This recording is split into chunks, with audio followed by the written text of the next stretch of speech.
Hello everyone, I am Dr. Hemant Rathod, PhD in Engineering from Texas A&M University.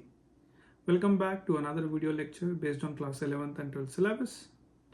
My goal here is to help you truly understand the scientific concepts, not memorize them or get scared by them. I hope this class helps you. Let's start learning.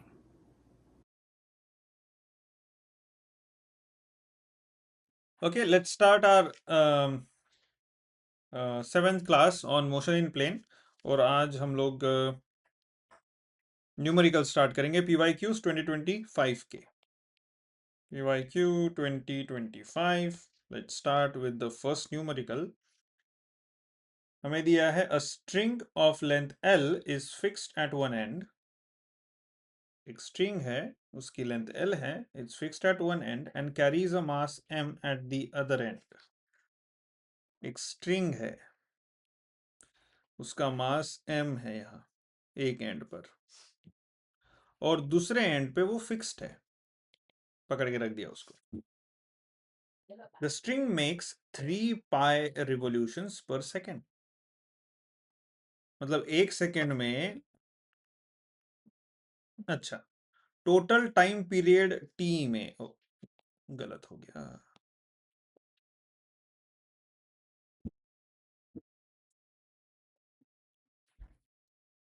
Now पहले तो मैं इसका centre ले लेता हूँ। Okay, अब इस centre के अराउंड उसका ये होगा, ये उसका सेंटर रहना चाहिए ना। So, वो ऐसे गोल गोल सर्कुलर मोशन करेगा, राइट? ठीक है।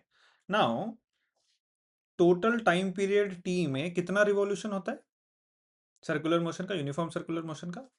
कैपिटल टाइम टी है ये, 1 रिवॉल्यूशन। ओके, और हमें क्या दिया है?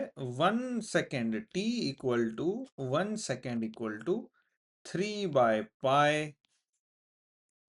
Revolution. Okay, so capital T क्या होगा इसमें? This is time. ओके, क्योंकि इसमें tension in the string is also T, right? So मैं इसे टी सबस्क्रिप्ट, हाँ, सबस्क्रिप्ट स्मॉल टी दे देता हूँ, so that we know what is the time. This is time. So आपका जो 1 सेकेंड लगता है 3 बाय पाई रिवॉल्यूशन के लिए, तो 1 रिवॉल्यूशन के लिए कितना सेकेंड लगेगा?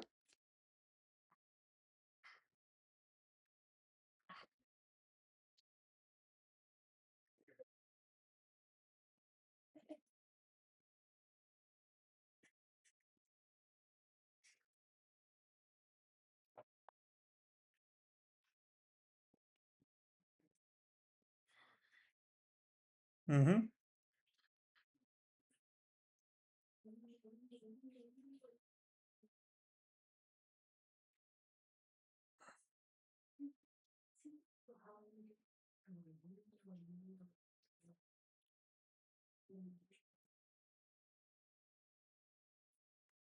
सो रेशियो लेते हैं ना, 1 second is equal to 3 by pi, T seconds is equal to 1 revolution, right?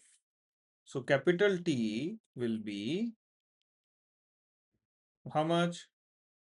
1 divided by 3 by pi, which is pi by 3 seconds, right?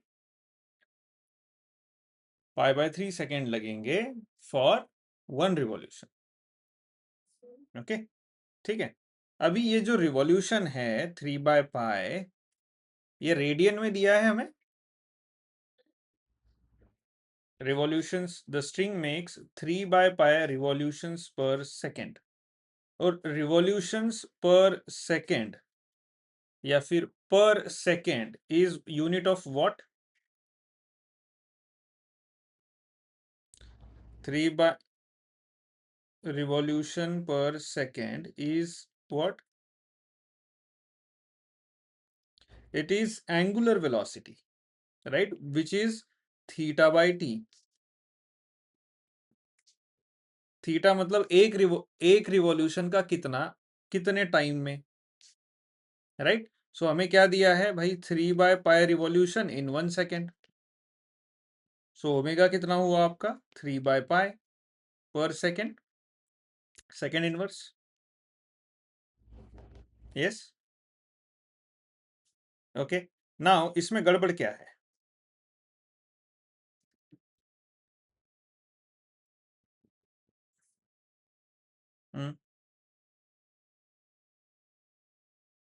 ये है रिवॉल्यूशन 3/π, बट 3/π रिवॉल्यूशन को थीटा में कैसे कन्वर्ट करेंगे? 1 revolution is how much?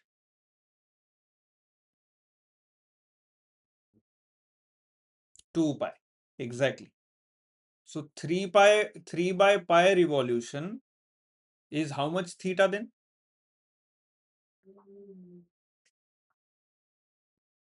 One revolution, revolution is 2π theta, right?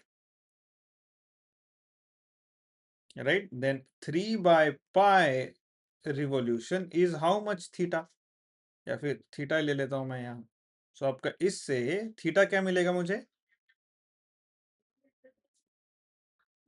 3/π into 2π, which is 6.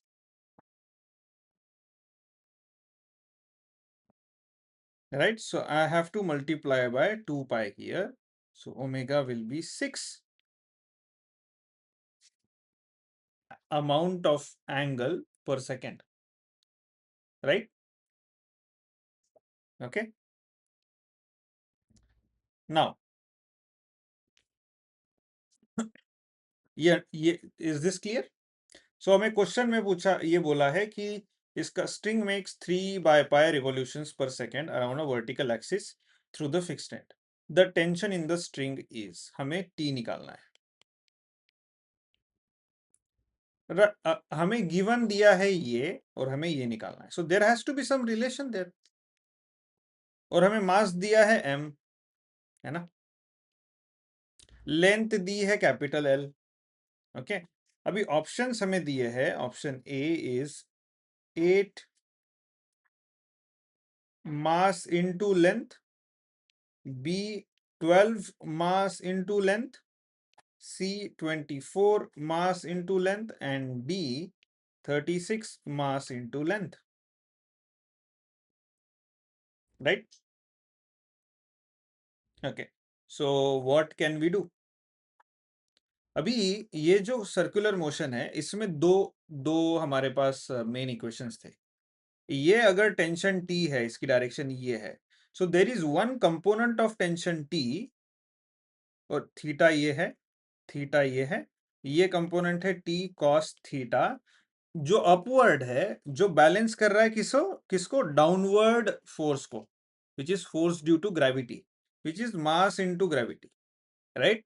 And then there is another component of tension T, which is inward. This is T sin theta. और ये T sin theta किसे balance, T sin theta क्या है? The centripetal acceleration inward.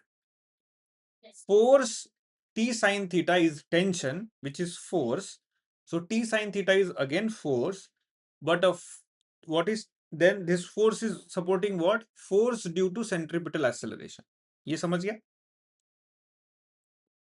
Okay, सो हम लिख सकते हैं यहाँ T cos theta is mg and T sin theta is your force due to centripetal acceleration. उसको हमने क्या डिराइव किया था, mv²/r, राइट। और हमें ओमेगा दिया है, तो हम ओमेगा के फॉर्म में लिखते हैं mr², क्योंकि ओमेगा नोन है, v नोन नहीं है, R भी नोन नहीं है, बट ओमेगा नोन है। So I use it in the form of omega, right. अब क्या कर सकते हैं,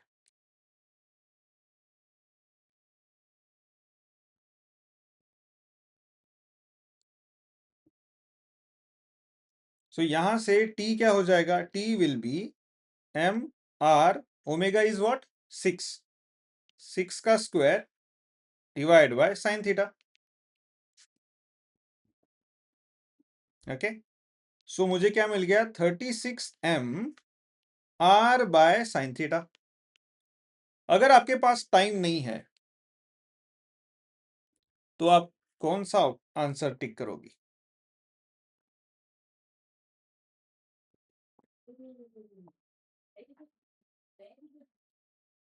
ऑप्शन डी. इससे हमें पता क्या चलता है इस इक्वेशन से कि आपका जो टेंशन है वो directly proportional to omega square है. Yes, right. सो अगर आपका ओमेगा 6 है तो टेंशन 6 का स्क्वायर हो जाएगा. प्रोपोर्शनलिटी, वो एक आइडिया ले सकते हैं हम लोग यहां से. नाउ अभी हमें आंसर निकालना है. तो ये था आपका स्ट्रिंग, ये स्ट्रिंग की हाइट, ये लेंथ, ये था थीटा, और ये होती है रेडियस आर, है ना, उस सर्कुलर मोशन की रेडियस आर. सो इसमें एल और आर कैसे रिलेटेड है? अगर मैं साइन थीटा लेता हूं, sine theta is what? L by R, नहीं, R by L, R by L. So your L is R by sine theta. So tension becomes 36 ml, which is option D. Okay. Any question? Okay. Let's take question number 2. In the projectile motion, so there is a figure. Let me show. Let me draw that figure.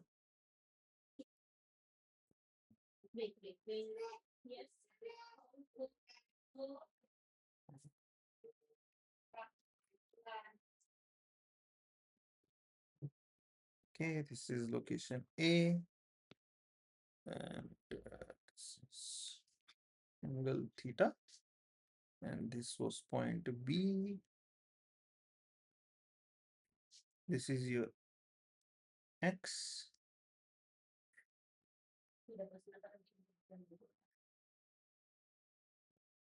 And in the diagram it says V, but let's take this as Y for now. In the projectile motion, show in figure which of the following statement is not correct.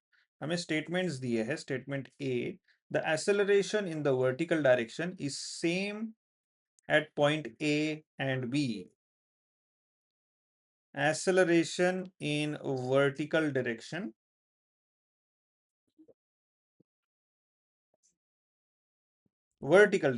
is same at point A and B. Vertical, same point A and B. Option B, the velocity is minimum at B. The velocity is minimum at B. Option C, the vertical velocity is same at A and B. The vertical velocity is same at A and B. Option D, the horizontal velocity is same at A and B. The horizontal velocity is same at A and B. What do you think? We want to find option which of the following statement is not correct.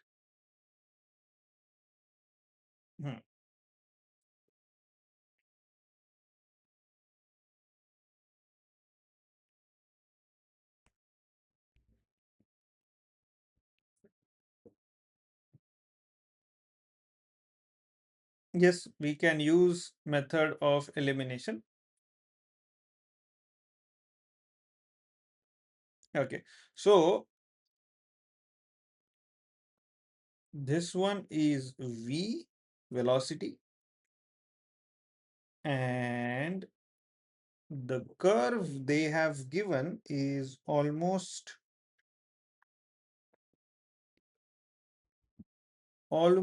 straight,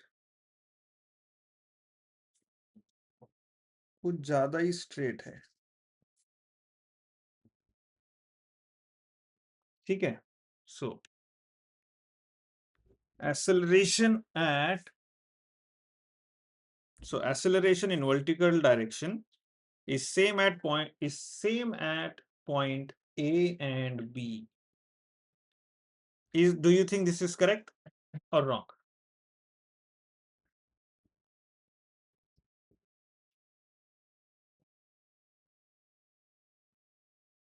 Mhm.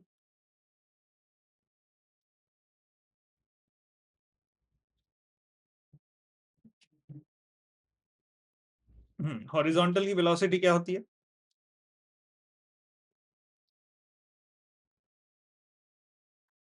Right. So horizontal velocity हर point पे zero होती है.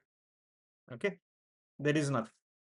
But vertical direction में जैसे ही हम लोग कोई भी पार्टिकल हाथ से फेंक देते, स्टोन फेंक दिया हमने, तो जिस समय फेंका उस समय उसकी कोई वेलोसिटी होगी, उसके बाद तो हम उसको एक्स्ट्रा वेलोसिटी नहीं देख सकते खुद से, राइट? तो वो वेलोसिटी तो कांस्टेंट ही रहेगी unless and until there is an external force acting, which is what in vertical direction, what is that external force acting जो आपके कंट्रोल में नहीं है? Exactly. So acceleration due to gravity at point A and point B is same. वैसे वैसे vertical acceleration आपने दिया नहीं है और एक्सटर्नल एक्सेलरेशन सेम है, तो that means this statement is correct. Acceleration in vertical direction is same at point A and B, which is gravity. Option B, velocity is same at B. Velocity what? Velocity is minimum, not see, minimum at B.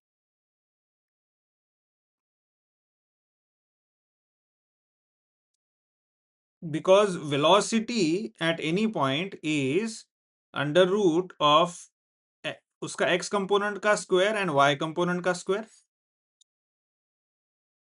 Or at point B, velocity in y direction is 0. So that means at point B, only your x component, magnitude of x component, velocity, that's it. So वो point B के पहले उसको y velocity भी है और x भी है, और point B के बाद भी x component, x direction की velocity और y direction की velocity, but point B पे y 0 है, y direction में. There is the particle is neither going up nor going down. वो जाके एक ऐसे पॉइंट पे आ गया है, वो ना ऊपर जा रहा है ना नीचे जा रहा है, फिर उसके बाद वो नीचे आने लगता है, right? Okay, so option B is also true. C, vertical velocity is same at A and B. This is wrong because initially vertical velocity थी uy और यहाँ vertical velocity जो vy है वो 0 है और फिर उसके बाद नेगेटिव होने लग जाती है. But horizontal velocity is same at A and B. इस डायरेक्शन में जिस वेलोसिटी से एक्स डायरेक्शन में जा रहा है उसी वेलोसिटी से वो एक्स डायरेक्शन में जाते रहेगा, क्योंकि एक्स डायरेक्शन में कोई एक्सेलरेशन उसको रोक ही नहीं रहा है, कोई एक्सटर्नल फोर्स रोक ही नहीं रहा है. हाँ, एयर रेजिस्टेंस रोक रहा था लेकिन हमने निग्लिजिबल समझ के उसको हटा दिया. सो हमारे प्रॉब्लम के लिए आपके जो कोर्स में जो आपको प्रॉब्लम दिया है उसमें एयर रेजिस्टेंस को लेना नहीं, अनलेस एंड अनटिल हमें बताया गया न्यूमेरिकल में कि एक्स डायरेक्शन में एयर के वजह से ये एक्सेलरेशन, ये अपोजिंग फोर्स मिल रहा है, तो वेलोसिटी कितनी कम होगी वगैरह वगैरह या चेंज होगी. सो वो निकाल सकते हैं हम लोग, right? Okay, so option is C, this one is not correct. Okay, okay, now let's take question number 3. A stone is projected at an angle 60 degree to the horizontal. 60 degree horizontal के respect से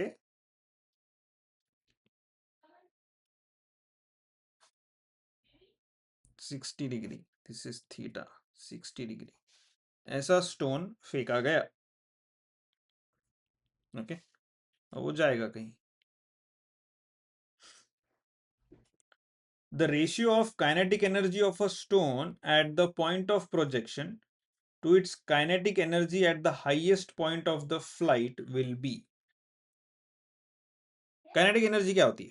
मतलब ये point है point 1 और ये highest है point 2. Point 1 पे kinetic energy क्या होगी?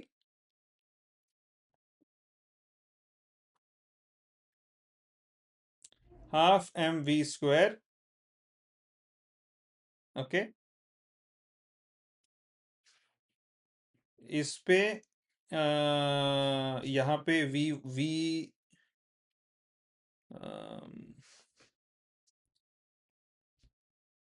राइट, सो 1/2 हाफ m, ये जो स्क्वायर है v वाला will be u of x plus u of y का स्क्वायर, राइट?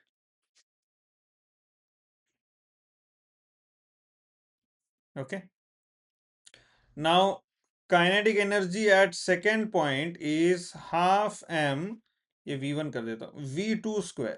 अब kinetic energy eight point 2, vy is 0 and vx is non-zero. So 1/2 m under root, by the way square है, under root vx square का square root and then ये square, so which will become 1/2 m vx. Okay, so हमें इसका और इसका ratio चाहिए. Kinetic energy 1 is to kinetic energy 2. Options are 1:4, B 4:1, C 2:1, D √3:2. What do you think? Logically क्या लगता है? पॉइंट 1 पे काइनेटिक एनर्जी ज्यादा रहेगी या पॉइंट 2 पे काइनेटिक एनर्जी ज्यादा रहेगी?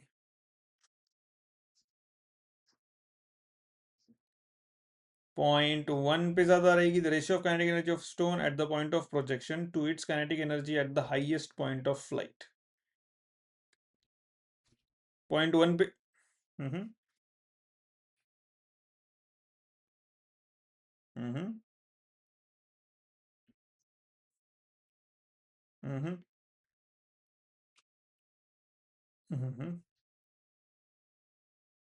हम्म ठीक है, देखते हैं. सो आपने कहा कि फर्स्ट पॉइंट पे वेलोसिटी ज्यादा रहनी चाहिए as compare to the highest point, right?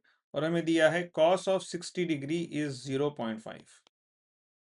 ठीक है, सो हमें वो दिया है. नाउ ओके, सो कैसे बढ़े आगे?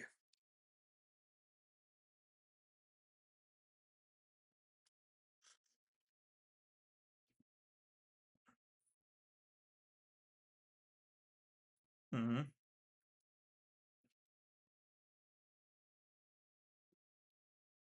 सो अगर ऑप्शंस को ही देखा जाए तो इनिशियल पॉइंट पे और हाईएस्ट पॉइंट पे यहाँ वेलोसिटी ज़्यादा होती है और यहाँ वी वाई कंपोनेंट तो वैसे भी जीरो होता है, सिर्फ वी एक्स है. तो हमें पता है कि यहाँ वेलोसिटी ओवरऑल कम होगी और यहाँ वेलोसिटी ओवरऑल ज़्यादा होगी.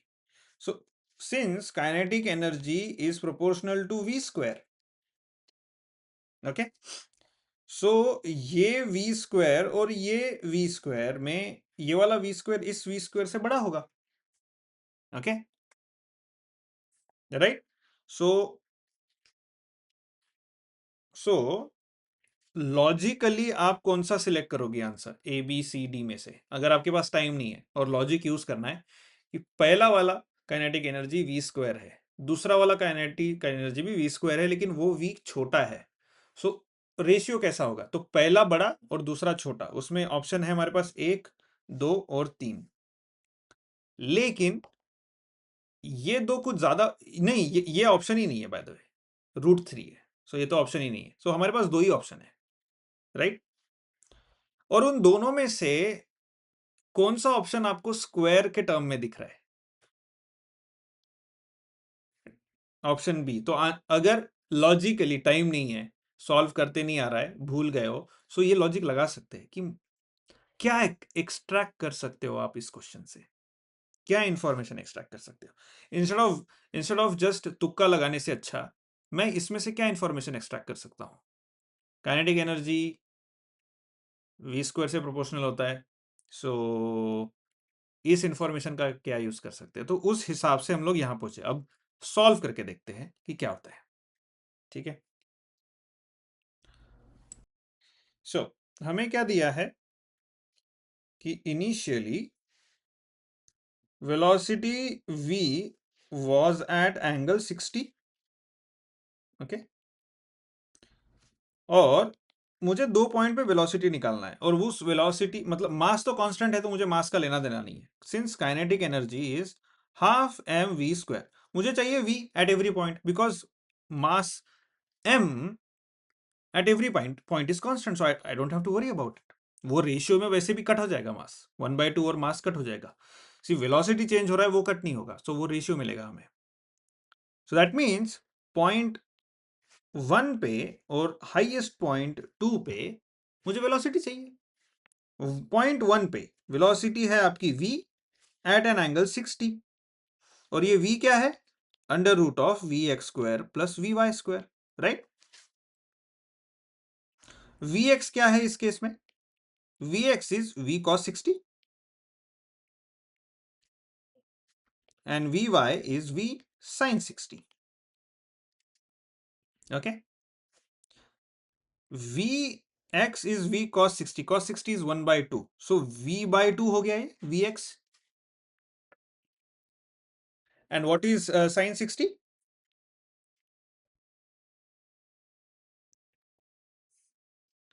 So root 3/2 times v. Okay, so ये हो गया पहले पोजीशन के लिए। दूसरे के लिए when it is at the top, ये हो गया vx और ये हो गया vy, लेकिन ओवरऑल आपकी जो वेलोसिटी v है वो भी vx के डायरेक्शन में है, राइट। दैट मीन्स vy 0 है। सो आपका जो वेलोसिटी जो vx है, बिकॉज क्या हमें पता है, बाय द वे पॉइंट 1 में ये जो vx है it's nothing but initial ux और इनिशियल uy, राइट। और यही यही vx आगे जाके सेम ही रहेगा v/2, क्योंकि v velocity in x direction never changes, because there is no acceleration in that direction. Only in velocity in y direction changes because gravity उसको खींच रही है नीचे। तो वो ऊपर जाने की धीरे धीरे स्पीड कम होगी, फिर 0 होगी स्पीड, और फिर नीचे आने की स्पीड बढ़ती जाएगी, क्योंकि एक्सेलरेशन उसको नीचे खींच रहा है। Okay, right. सो हमें वेलोसिटी मिल गया। सो यहाँ पे जो ओवरऑल वेलोसिटी v है which is under root v x square plus v y square, v y 0 है, so v x square and v x is v/2, so v square by 2 2 square, so this is again v/2, your v at point 2, right? This is v at point 1. Okay, so यहाँ पे v1 v1 और यहाँ v2 v1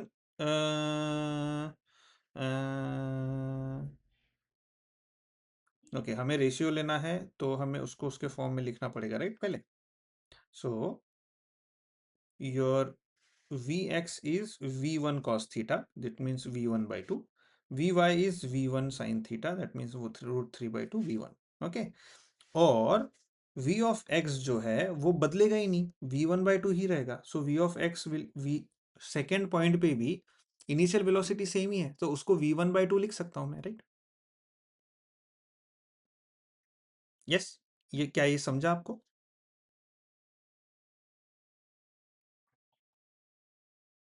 okay, initial point पे मेरा vx निकलेगा और vy निकलेगा, right. और इनिशियल वेलोसिटी v जो है उसे हम हमेशा u लेते हैं, so that means vx is nothing but ux, vy is nothing but uy। और वो कैसे निकलते हैं?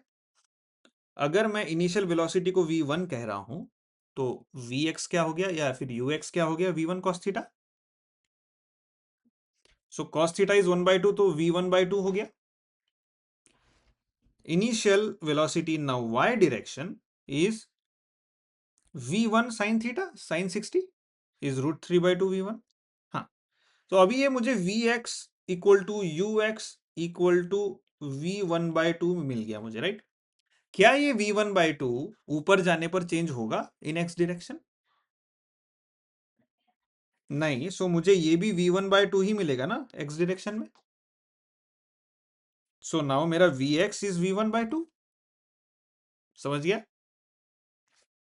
ओके, सो देयरफॉर मुझे जो वेलोसिटी 2 है which is vx² plus vy² at that point 2, right. अब वो पॉइंट टू पे मुझे x की डायरेक्शन में पता है y, ये वाला तो 0 है ना, y वाला। सो ये v1/2 का whole square which is again v1/2। So your v2 is v1/2 और v1 जो है वो तो v1 ही है। सो अभी now at point 1 what is my kinetic energy? Point 1 half m v1²।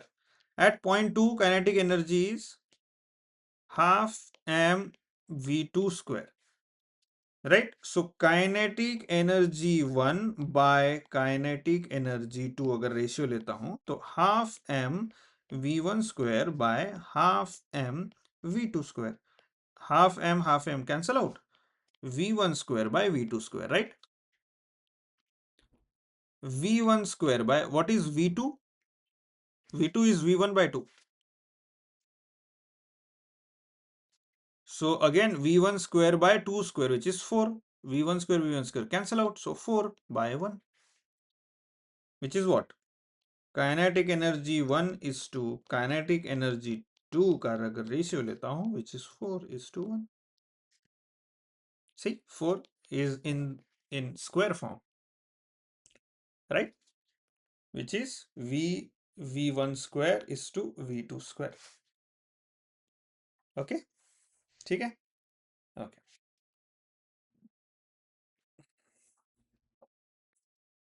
okay, question number 4. The angular separation between the minute hand and an hour hand of a clock 40 minutes past after 12 p.m. is the angular speed omega, angular separation, no, angular separation. The angular separation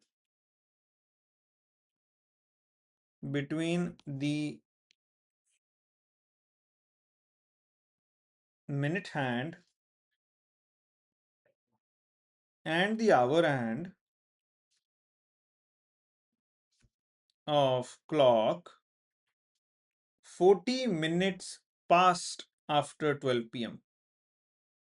40 minutes past after 12 p.m. is option A 120 degree, option B 110 degree, option C 90 degree and option D 220 degree. क्या लगता है angular separation?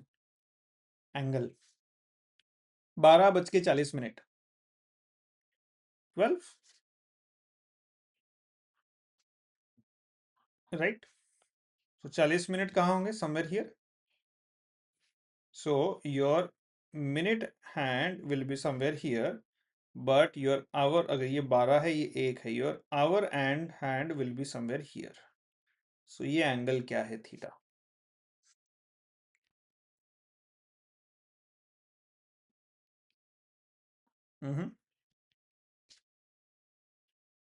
Are you able to hear me?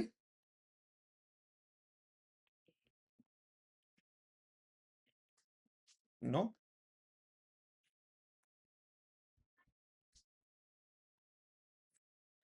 So कैसे approach कर सकते हैं हम लोग?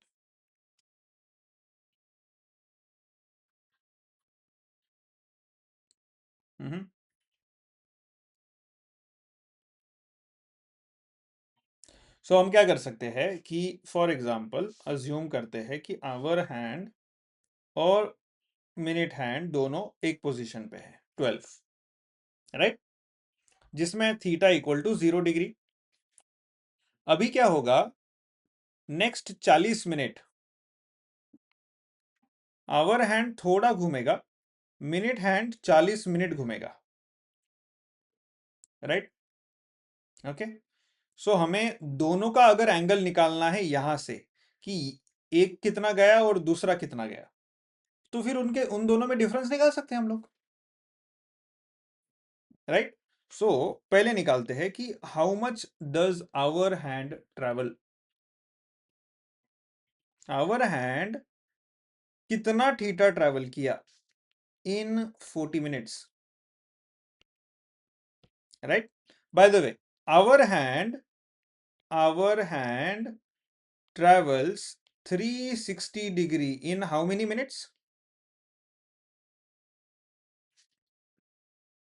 In 12 hours, which is 12 into 60 minutes, right? So 360 degree is 12 into 60, right? So how many degree is, now this is minute, how many degree is 40 minutes? So your theta will be 360 into 40 by 12 into 60. Yes or no?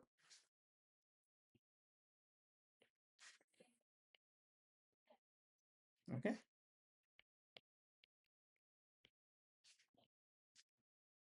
$20.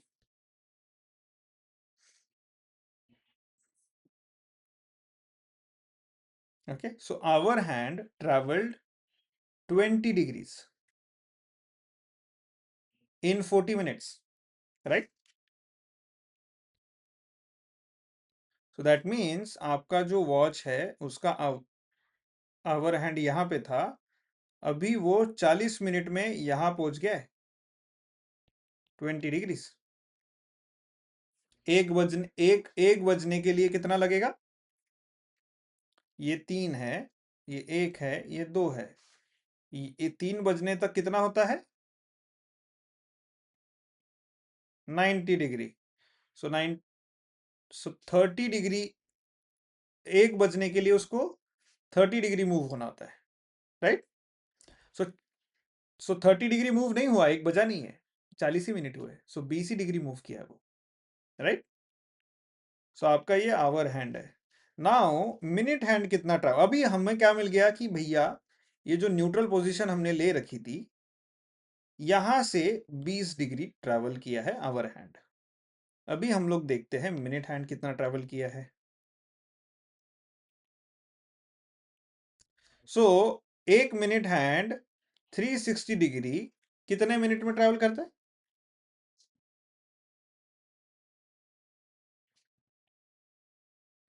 60 minutes. सो कितने degree minute hand will travel in, sorry, not 60 degree, this is 60 minutes and this is 40 minutes, so 360 degree 60 minutes में move होता है, मतलब पूरा एक circle 360 का 60 minute में complete कर लेता है मिनट हैंड।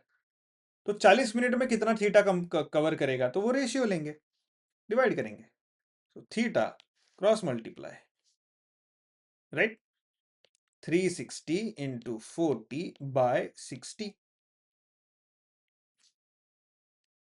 240 डिग्री। भैया बहुत बड़ा लग गया है तो चक्कर, मतलब यहां से ऐसे कितना, यहां तक, ये जो है ये 4 भाग में डिवाइड है ना, ये 12 बजे, ये 3 बजे, ये कितने बजे, 6 बजे, 9 बजे, ठीक है। सो ये था 90, ये पूरा 180, और ये पूरा 270, और ये पूरा 360, राइट। सो ये कितना हुआ है, 240 मूव हुआ है, मतलब मिनट हैंड आपका यहाँ पे है। 240। ओके, चलो एक बार और डायग्राम निकालते हैं।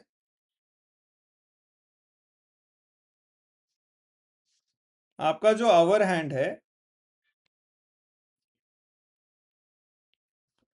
वो है यहाँ पे, ठीक है, और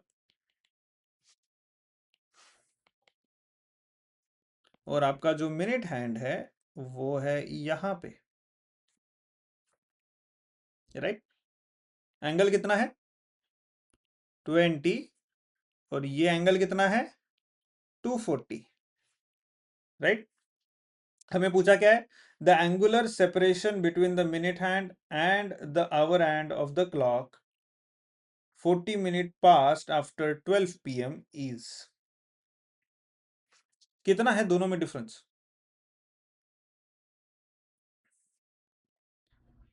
सो डेल्टा थीटा मतलब angle separation is 240 degree minus 20 degree, it is 220 degrees, right. Okay, और इस साइड से अगर लिया तो मैंने सेपरेशन,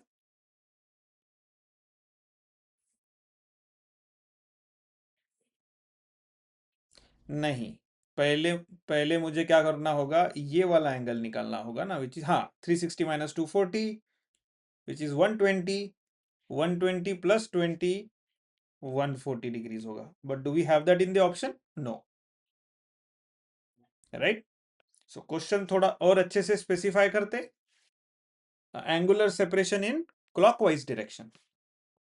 एंटी क्लॉकवाइज डायरेक्शन भी तो एंगुलर सेपरेशन होगा ना, it's a separation, okay. But जब दिया नहीं है तो हम लोग क्लॉकवाइज ही देखेंगे, because that is the direction the clock takes, okay. Now let's go on to next numerical, which is question number 5. Two particles P and Q move in a concentric circle. P and Q are two particles which are moving in a concentric circle. So let's draw concentric circle. ये point P, ये P का concentric circle है, and then there is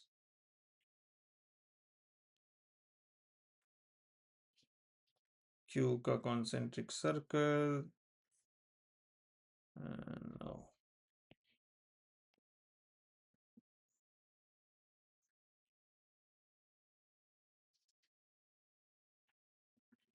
Okay, so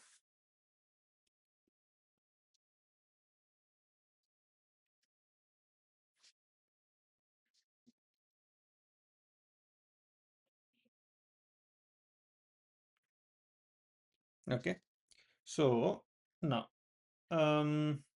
in the concentric circle of radii R1, let's do this. This is R1 and this is R2 in such a way that position of particle P and Q at the center of circle O always lie in straight line and in the same plane. The ratio of the angular velocity of the particle P to that of Q is, मतलब P और Q का position ऐसा रहेगा कि यहाँ पे P है और यहाँ पे Q है, अगर वो मूव होंगे दोनों तो दोनों साथ में ही मूव होंगे, वो स्ट्रेट लाइन में ही रहेंगे हमेशा।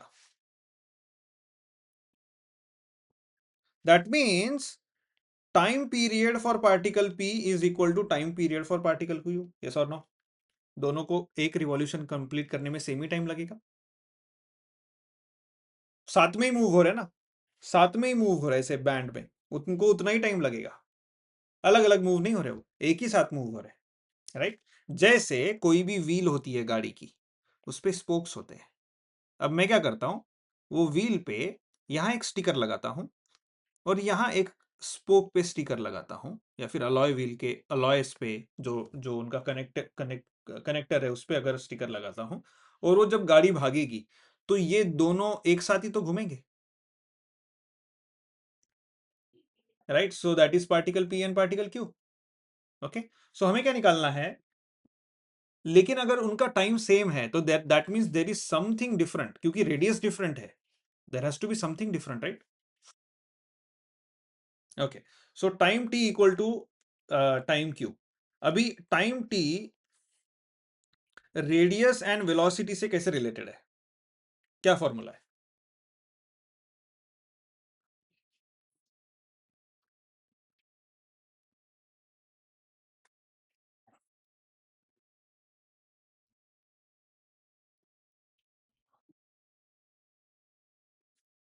T इज 2πr/v, मतलब डिस्टेंस कितना ट्रेवल किया?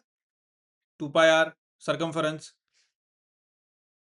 बाय वेलोसिटी कितनी थी उसकी, मतलब हम लोग वेलोसिटी निकालते हैं यूजुअली।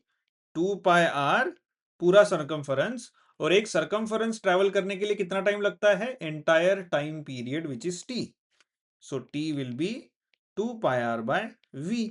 ओके, नाउ हमें रेडियस पता है r1, अगर मैं ये p लेता हूं और ये q लेता हूं तो p का r1 हुआ, q q का r2 हुआ, रेडियस उसके सर्कल का, उसके पाथ का, right? So tp by tq will be 2πr1 by vp 2πr2 by vq। 2π cancel out, 2π cancel out, tp और tq cancel out, q।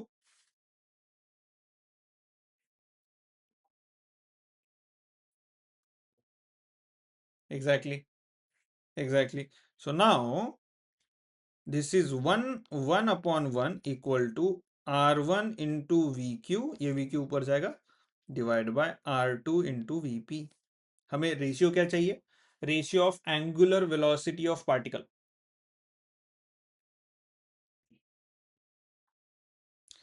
What is angular velocity again?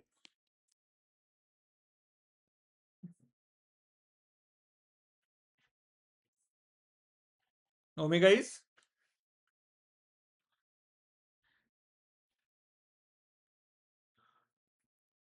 v by r।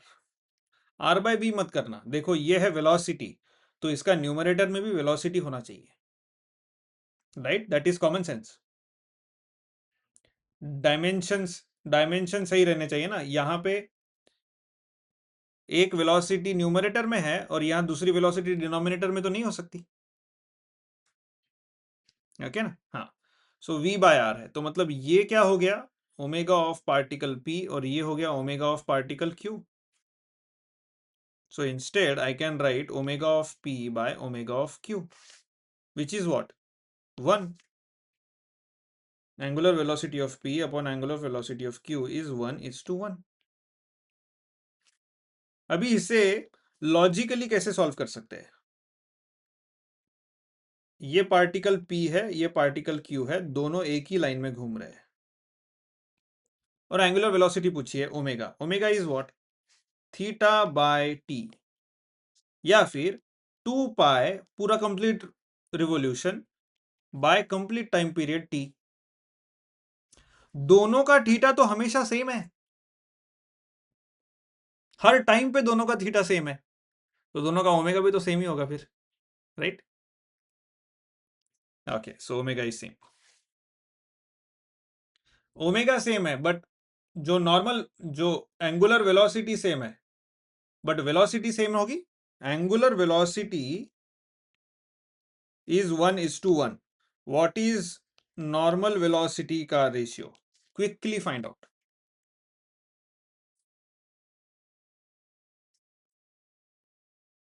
Vp by Vq is R1:R2 और Rp:/RQ, right?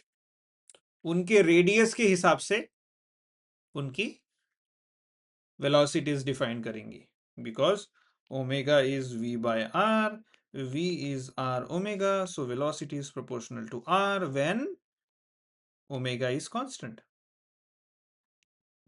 right? Okay, yes. Okay, let's take one more question. Okay, कितने question की appetite बाकी है आपकी आज की? 1 और 2? Okay, equation of trajectory of a projectile. Projectile का इक्वेशन दिया है x/√3 minus g by 3x square. The angle of its projection and the angle of its projection and the horizontal component of velocity are respectively. Option 60 root 3 by 2, B 60 root 3, इसको मैं ऐसे कर सकता हूं, root 3 by 4. Option C 30 root 3 by 4. Option D 30 root 3 by 2. Okay, by the way root 3 by 4 मतलब root 3 divide by 2 ऐसे भी है. So instead of writing that, I just wrote root 3 divided by 4. क्या है, हमें क्या पूछा है, the angle of its projection theta. Initial क्या है, right?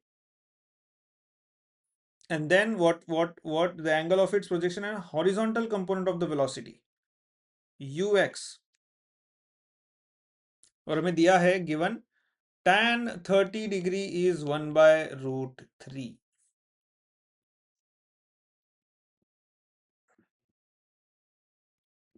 Okay, so how do we solve that?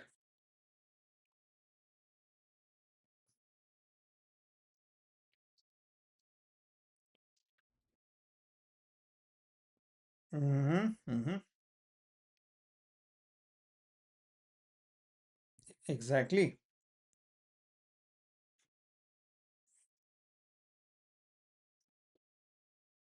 Right. So parabola, हमारा जो भी प्रोजेक्टाइल मोशन है वो पैराबोला होता है और उसका हमने इक्वेशन निकाला था in the form of X and Y. What was that equation? y equal to tan theta times x minus g upon 2u square cos square theta x square. Okay, चलो इसको हमारे इक्वेशन से compare करते हैं. हमारा equation है y equal to 1 by root 3 times x minus g by 3 times x square. इसका मतलब क्या है, tan theta is 1 by root 3 and g by 2u square cos square theta is g by 3.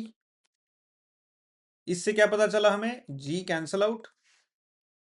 tan theta is 1 by root 3. कौन सा theta है जो theta tan की value 1 by root 3 कर देगा? 30 डिग्री. सो हमारे 4 ऑप्शन में से 3 ऑप्शन, 2 ही ऑप्शन बचे अभी. अगर टाइम बचा नहीं है तो 2 ही ऑप्शन में से तुक्का लगाना है, या फिर अगेन लॉजिकली भी देख सकते हैं. कैसे? अगर टाइम पे दिमाग चला नहीं, क्योंकि if you are solving so many questions कभी कभी हो जाता है. सो लेकिन गिव अप नहीं करना है, लॉजिक के तरफ जाना है. कि नहीं हो रहा है पूरा सॉल्व, लेकिन can I go closer to the logic so that I can select answer based on logic rather than तुक्का. ठीक है, सो ये हो गया 2u square cos square theta equal to 3. u square cos square theta is 3 by 2. u cos theta is root 3 by 2. हमें क्या पूछा था, हॉरिजॉन्टल कंपोनेंट ux. अगर ये वेलोसिटी u है और ये एंगल थीटा है तो ux क्या होता है, u cos theta. सो ये u of x is root 3 by 2 and the answer is 30 root 3 by 2. Okay. Okay, do you want to stop here or one more quick question?